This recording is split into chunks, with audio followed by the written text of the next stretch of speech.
relativi al piano di riduzione del rischio idrogeologico in Veneto e inseriti nel piano Manutenzione Italia 2017. Angelo Pangrazio. Dopo la siccità torna la pioggia, una boccata d'ossigeno, niente di più per i bacini idrici e le falde che da mesi soffrono l'assenza di precipitazioni.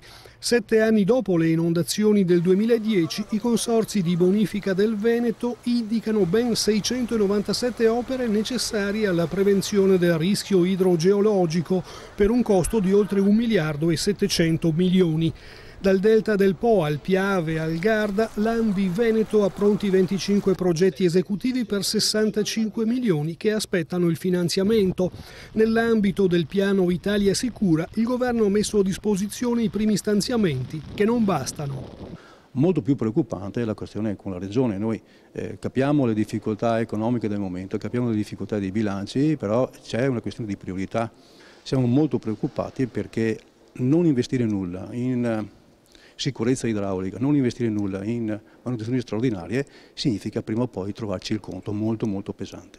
Sono necessari anche gli invasi multifunzione per raccogliere le risorse idriche e mitigare gli effetti della siccità.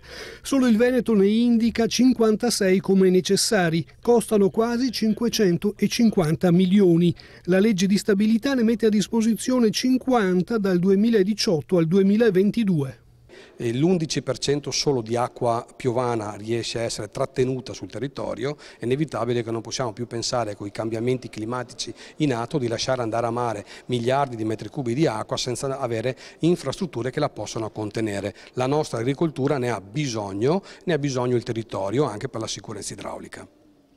A Palazzo Balbi, tavolo tecnico sul nuovo ospedale di Padova. Dopo i tira e molla degli ultimi anni, il presidente Zan